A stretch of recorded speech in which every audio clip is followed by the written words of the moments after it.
Welcome to the 3P's podcast from Zeus Fire and Security. I'm Scott Elkins, CEO of Zeus, and I am thrilled you're tuning in today.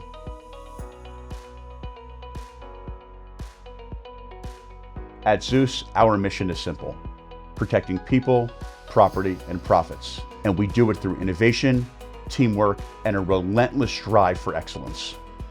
You're listening to our special leadership series today, where we spotlight the trailblazers shaping the future of Zeus.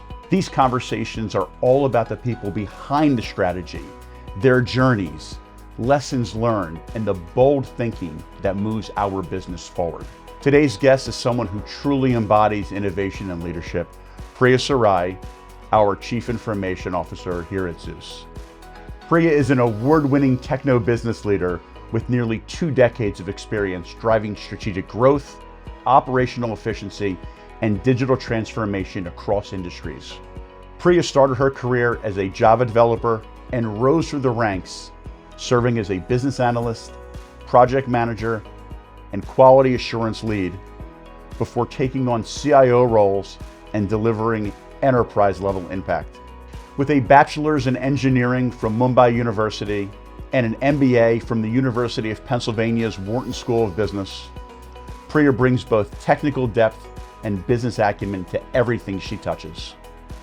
Priya's helped companies achieve revenue growth of up to 300%, driven cost savings of 15%, and led global teams to deliver complex cross-functional solutions. Priya is also a passionate advocate for women in tech, actively mentoring and empowering the next generation of leaders. Priya, welcome to the podcast. It's an honor to have you here. Hey Scott, how are you doing? I'm doing great. Always doing great when we get to do this together. Yes, love it. So Priya, as I mentioned in the opening, you've had quite a journey from the early days in your career to becoming a CIO. I'd love to hear a little bit about that journey. I'm sure the audience would as well. Journey to CIO. Scott, it hasn't been a straight line. It's been a scenic route, if you may, with a lot of detours, some roadblocks, some sprints, and here we are.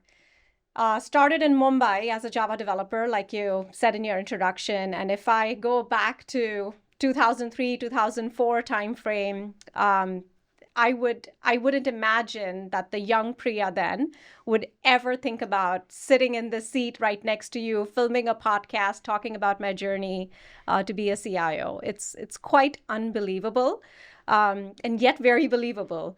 I feel like when I started as a developer, it was a lot of obviously technicalities. There was not so many late nights involved because at the time I was working for GE and we had very strict rules about bringing your laptop back home to work or bringing any type of printed paper copies, so on and so forth. So it wasn't late nights in that regard, but it was still a lot of hard work and persistence in its own way, because you had those confined number of hours when you were required to finish your work in the office space. So in some regards, it feels like it's a better day and age right now where you have more flexibility in where you work and how you work, and the flexibility in how much you can stretch your day, both good and bad. But I think I learned a lot of time management and persistence because of the days and where I started and how I started. And then from there, when I moved more to project leadership roles, it was more about being multilingual, because I quickly realized that not everybody speaks tech. So I had to learn this language in how to decode engineering from business and how to speak both very fluently. And that kind of stuck with me, and I enjoyed that a lot. So people who have known you and people that are getting to know you now for the first time will quickly come to realize, and those of us that have known you have already realized, that your career has not only spanned kind of the earlier days of tech to where you are today, but it's also crossed over into business. And I'm curious about the decision to go to Penn, and not just go to Penn, but actually go to Wharton for your MBA. Why would somebody who's clearly on a technology track choose to spend all that time, energy, resources, earning a degree from Wharton? So it's, if I can be super, super honest and transparent. I hope so. The audience hopes so.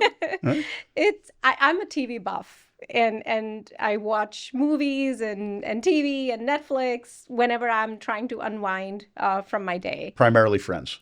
Friends, yes, Okay. a lot of friends, you know it. But when I watched certain shows, I can't remember which movie or which show, maybe I think it was Multitude of Things. And when you watch those business movies and shows, I always liked the idea of sitting in a boardroom and kind of interacting with business leaders and making decisions that shape the business or shape the world around me a certain way. Being embedded in technology gave me that, but not in a strategic way, because I was told what needs to be coded or what needs to be built, and you kind of execute it from there. But when I coded more or I saw my users use the applications that I built a certain way, I had a lot of ideas. And I felt like I was not given the forum or seat at the table, so to speak, where I could voice my opinions in a meaningful way. And the project leadership roles kind of gave me some of that, but I felt like I needed to break the glass ceiling Yeah. for people to take me more seriously, that I know what I'm talking about. Like I have real experience here, and I need to voice my experience a certain way where I'm taken more seriously. Yeah, probably more important in mature industries. If you're in a tech startup, I mean, everybody's kind of doing everything from tech to leadership. We're in a mature industry where people have been around leadership roles for 20, 30, 40 years. Coming in from a purely tech standpoint probably doesn't give you the gravitas that you're talking about. Yeah. So it makes a lot of sense. Yeah, and I feel like the last 5 to 10 years, maybe the world has shifted quite a bit too, where technology does have more importance and gravitas, like you said, in any given business. But back when I started my career, it wasn't as simple. The technology was, IT was people working in the basement. They looked a certain way. They were introverted. They did not speak much, so on and so forth. There was like a stereotypical vibe to it, Well, you've crushed that. which I Yeah, really yeah. wanted to break. And thankfully, yes, hopefully I've crushed it. So that was my start. But when I was looking for business schools, coming from engineering background, I never had a formal learning or degree in finance, in corporate finance. So while I understood corporate finance enough, for me, it was very important to kind of get a formal education in it so that I can, round the corners around it and make sure that I really understand what I'm talking about. So that's why Wharton. Yeah, so it makes perfect sense. And as we kind of continue through this podcast, I think we're going to see that show up through other parts of it. So I'm excited to get to it. Awesome. So the journey started in Mumbai, right? You become a CIO, and then all of a sudden there's an opportunity at Zeus. I'm curious as to how that opportunity came about, and then how your technology background and your business background came together to actually make an impact at Zeus. Zeus is an interesting story, Scott, as you and I have talked about a couple of times. I was actually going through a difficult phase in my life at the time and had taken a couple months of break from work. And then when I was ready to jump back in around the same time, I was approached on LinkedIn with the Zeus opportunity. And it was interesting because Zeus as a platform, we did not have the 7, 8 hub growth that we have now. For sure. It was a small company. It was security industry, which was very new to me at the time, and wasn't really sure on what does the outlook look like for a techno-business leader or for a CIO in a business like this. And around the same time, if you recall, the Uvalde incident happened in Texas. For sure. And I remember I had a couple opportunities that I was exploring. One that took me the same career path that I was going about with tech industry, working with big tech firms and so on and so forth. And then there was Zeus, which was very intriguing. I had met with you, which had intrigued me more about the opportunity, and obviously continued the process from there because you're as inspiring as ever and really opened it up for me on what it would look like to work with Zeus. And I remember dropping Rishi, my son, at the time 8, 9 years old. And every time I dropped my kids off the school bus, there was this feeling in my stomach with all the incidents, school incidents happening around us. And here is the opportunity with Zeus. So I felt like it was kind of a calling, if you may, where I wanted, this is the time that I've taken break from work and time for me to pivot, try something new in a very meaningful way. And what better than joining a security industry? Because here people are talking about gun laws, which I had absolutely no way how to influence that and make any type of change in the world. So why not pivot and go to the security industry instead and secure the world and make it a better place in its own way? And that's Yeah. how Zeus happened. So I think that's absolutely great because it speaks right to our mission of protecting people, property, and profits. And you're right, as parents and as just citizens, we feel helpless often to do anything about some of the bigger problems in the world. But actually, every day at Zeus, we do actually get to participate in making the world a better place. You've heard me say it 1,000 times. Carpet's important, window treatment's important, paint's important. We all like them. But at the end of the day, how much do they matter to people's lives on a day-to-day basis? I'd argue probably not that much.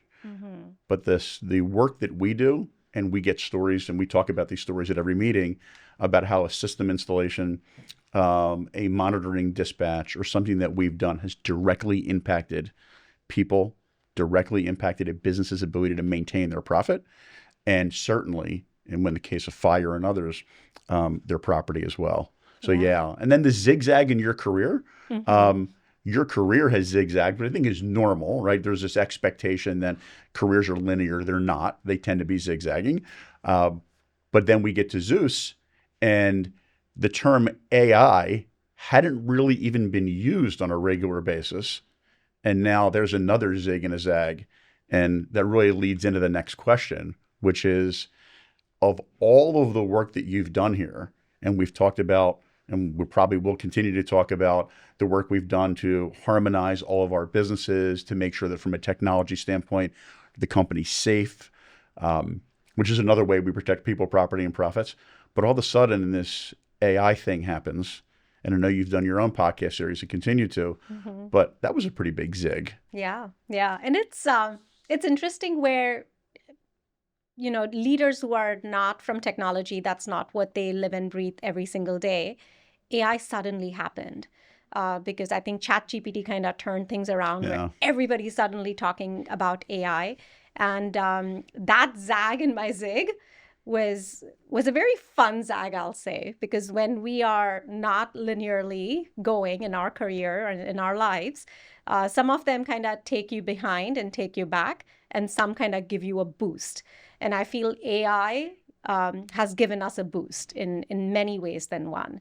So I remember when I first started at Zeus, first few months when we were, pulling our technology roadmap together, strategy together, me, our chief of staff, our sales executives, we had so many conversations and brainstorming sessions.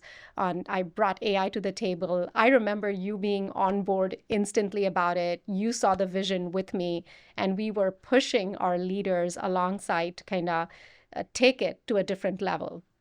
And for the first year, our pace was impacted because when you and I were talking about it, not everybody understood what the vision and mission was like you and I saw it. Right. And then ChatGPT happened, and suddenly everybody was on the table. Everybody wanted to know what we are doing and how can we shape this up. And today we have ZeusAI. Yeah, and it's super exciting. The fact that it literally didn't exist in any material way 3 years ago at our launch, and now all of a sudden we have a product offering and a service offering surrounding AI is truly remarkable. Yeah. Nothing happens quite as fast as we want it to, but also nothing happens quite as slowly either. You can think back to ZeusAI and say 3 years is a long time, but 3 years is really a minute when it comes to technology. It's not. And in many ways, I see ZeusAI in my career span at Zeus as my third child. Minus the diapers, but a ton of chaos and a ton of fun. So for our audience who don't know what ZeusAI is a video intelligence platform that turns raw security footage into business and actionable insights. Right, Scott? Yeah, for sure. I mean, for years, one of the challenges that this industry has undertaken has been how to take static security components like cameras and make them actionable. So back in the day, which again isn't all that long ago, we had cameras, whether they were analog or IP, it didn't much matter.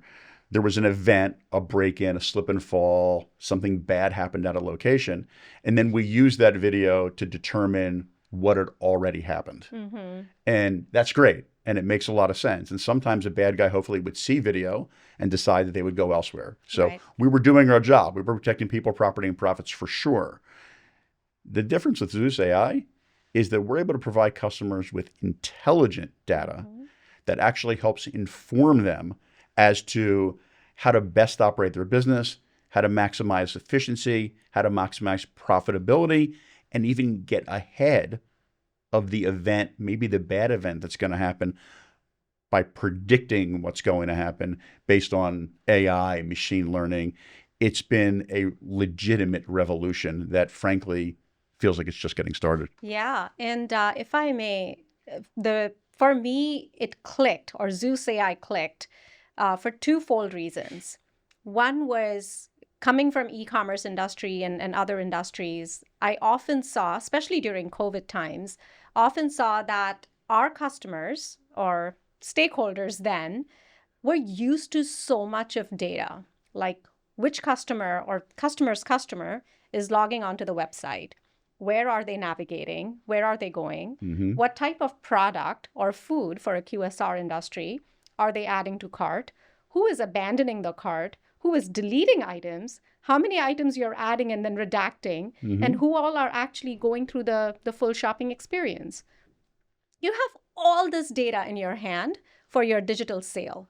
But when it comes to back to brick and mortar, which after e-commerce now again, or after COVID, it's all coming back again. Sure. Suddenly our customers don't have access to all this data that they are used to making business decisions with.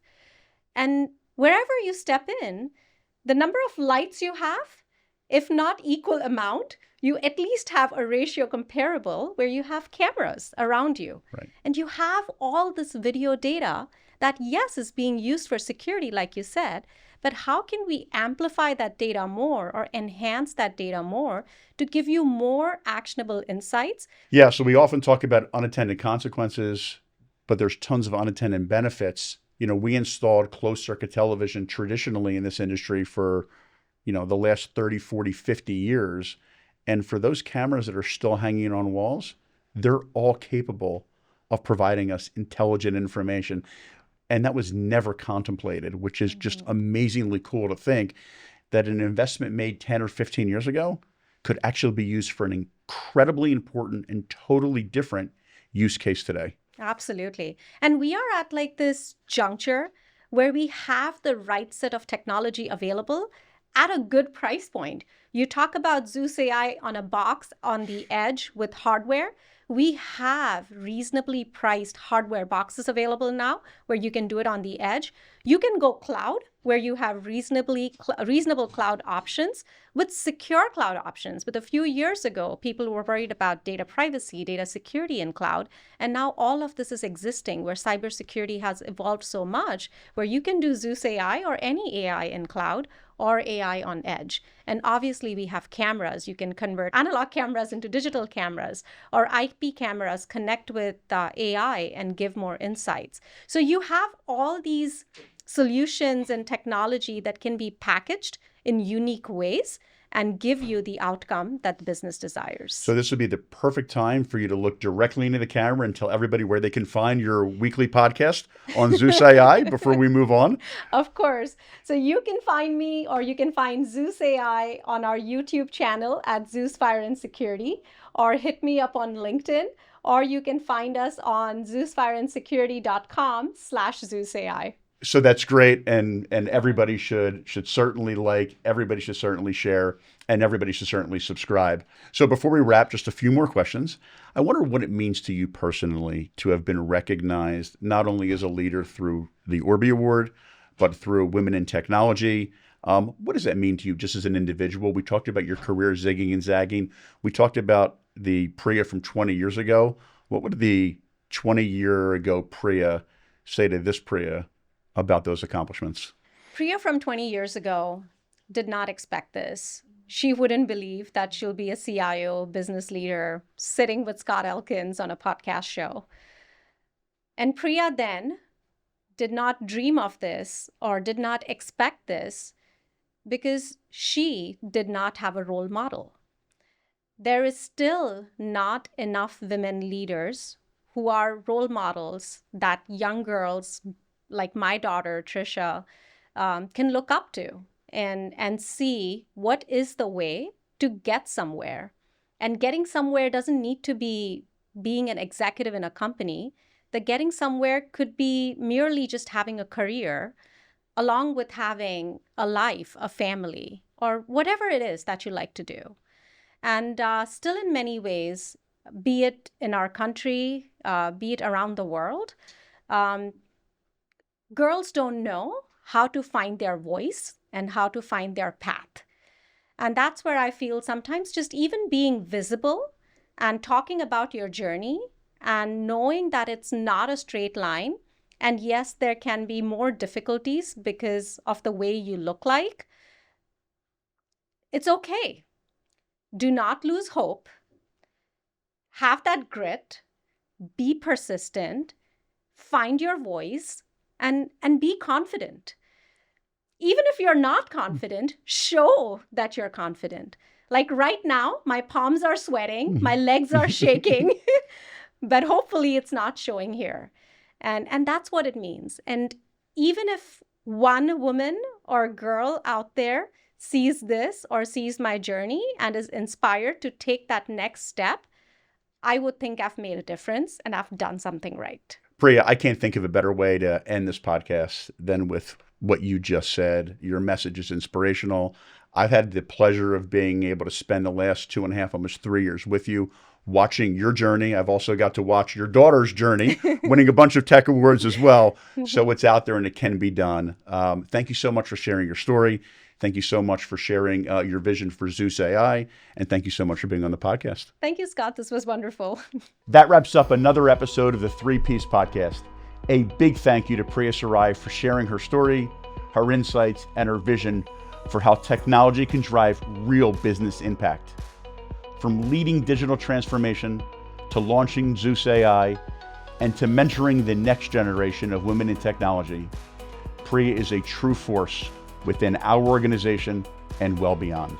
At Zeus Fire and Security, we believe that when innovation and leadership come together, remarkable things can happen for our teams, our customers, and our future. If you enjoyed today's episode, be sure to subscribe, like, and share it with your network, and stay tuned for more conversations with the leaders shaping the future of fire and security. I'm Scott Elkins. Thanks for listening, and remember, at Zeus, we're better when we're together.